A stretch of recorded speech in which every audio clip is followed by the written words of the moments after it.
ومن آياته أن خلق لكم من أنفسكم أزواجا لتسكنوا إليها وجعل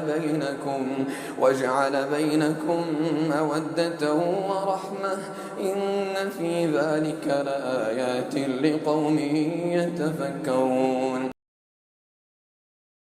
مساء الخير.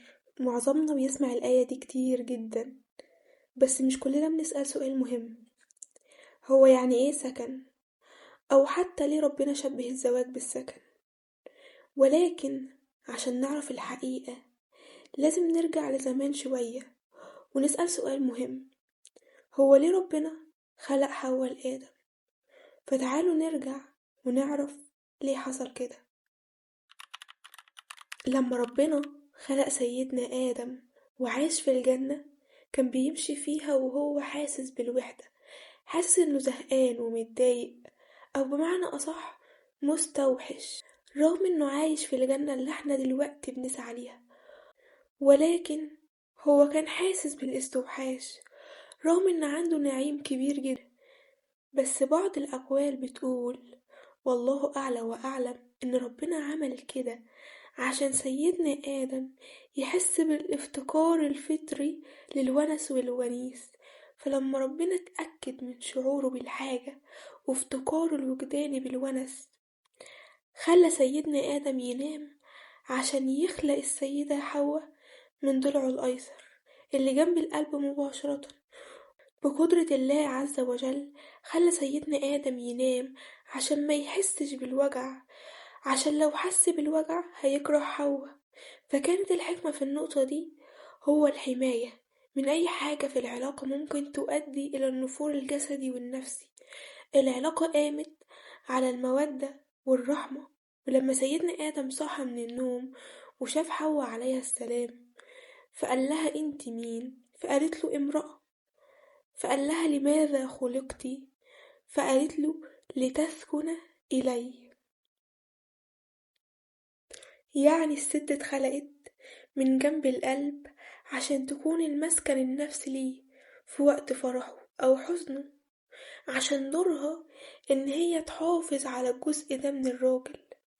والراجل اتخلق من الطين عشان دوره إن هو يكون السند والحماية وتوفير كل احتياجاتها.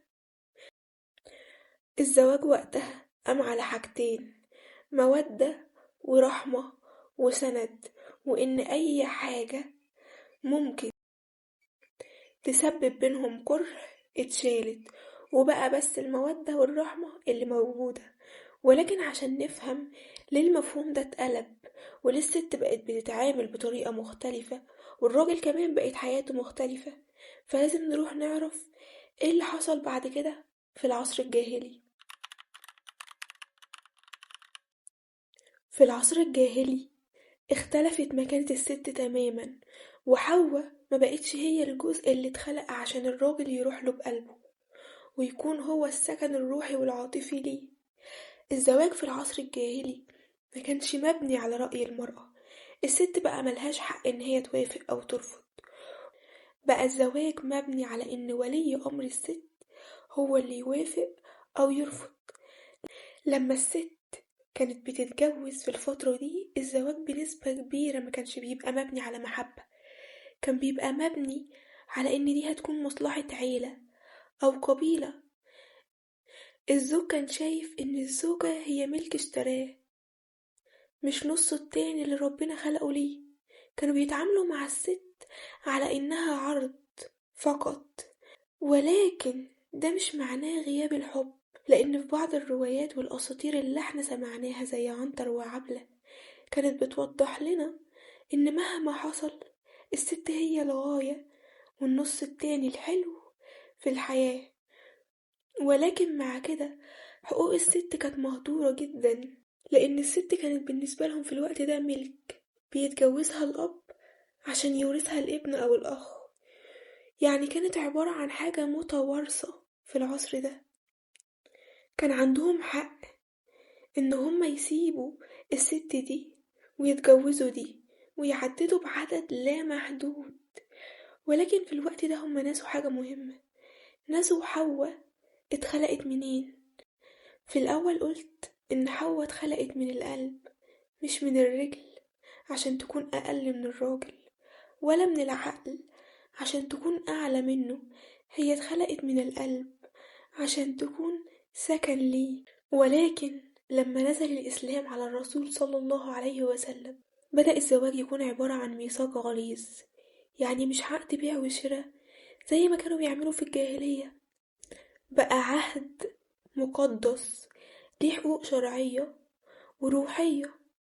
القوامة بقت عبارة عن مسؤولية ورعاية، الراجل فيها بينفق على الست ويحميها، والست بقى ليها ذمة مالية واستقلال، وفي نفس الوقت بقى عندها القدرة إن هي تأدي دورها الروحي. الزواج وقتها اتبنى تاني على المودة والرحمة، والإسلام بين أكتر من مرة إن الست هي السكن بتاع الراجل، مش مجرد كائن أقل منه.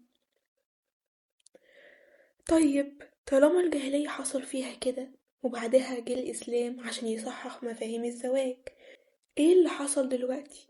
وهل اللي احنا فيه هو الزواج الصح؟ بس عشان نعرف كده لازم نبص على اللي حوالينا الأول. الجواز دلوقتي ما بقاش زي زمان ليه جانب واحد حلو أو وحش. الجواز بقى ليه جوانب كتير جدا وأشكال كتير معظمها مش صح. وأول جانب هنتكلم عنه هو جانب الناس اللي بتدعي التدين أو اللي شايفة نفسها أعلى من الست مكانة، وده مش تدين خالص على فكرة، الدين بريء. ده الجانب التقليدي والاجتماعي اللي اتحط في الشخص اللي قرأ عن الدين فبيبدأ يطلعه في الدين. الحقيقة إن لحد دلوقتي في ناس بتشوف الست أقل من الراجل، والجزء ده اتزرع في ناس كتير جدا، فبقى اللي بيتعلم علم ديني وهو مزروع فيه بعض العادات والتقاليد المغلوطة بقى بيطلعها في الدين أوقات. وده أول جانب، واللي بقى بيخلي ناس مننا كتير يكرهوا إن هم يسمعوا عن الزواج من شخص متدين، وخصوصا الستات. أما الجانب التاني من الجواز فهو الجانب المشوه، وهي إن الست بتتجوز عشان تتطلق بعد فترة فتاخد شقة، أو بتتجوز عشان تاخد مهر عالي، أو إن كل اللي هي عايزاه من الراجل فلوسه. أما الست فبقت شايفة الجواز عبارة عن شخص هيقفل عليها حياتها ويضربها ويأذيها جسديا أو نفسيا ويتجوز عليها. وده الجانب اللي منشور برضو كتير على السوشيال ميديا. الجانب الأخير الولد والبنت اللي بيبقوا مفكرين إن هم هيتجوزوا عشان يعيشوا حياة وردية ما فيهاش أي عيوب أو أي خناق أو أي مشاكل، وكمان بيفكروا إن شريك حياتهم مثالي، ولما يشوفوا الواقع بيتصدموا ويكرهوا حياتهم الزوجية. ودي الجوانب المشوهة من الجواز واللي منشورة كتير على السوشيال واللي كلنا بنصدقها. طيب ايه هو الجواز الحقيقي؟ الجواز الحقيقي هيتبنى على 3 جوانب، وأول جانب هو المودة. المودة يعني إن الزوجين يكونوا ودودين في الكلام مع بعض، طريقة كلامهم راقية، حتى في خناقهم مفيش تعالي ولا شتيمة ولا تفرقة في راجل أو ست. يكونوا هما الاتنين شايلين غلاوة لبعض في الكلام، شايلين محبة لبعض في الكلام. مفيش واحد فيهم يطلع قصاد حد بره يقول ده مراتي بتعمل كذا، ولا ست تطلع تقول ده جوزي بيعمل كذا أو فيه كذا. لأن لما بتتكلم عن نصك التاني فانت بتتكلم عن نفسك.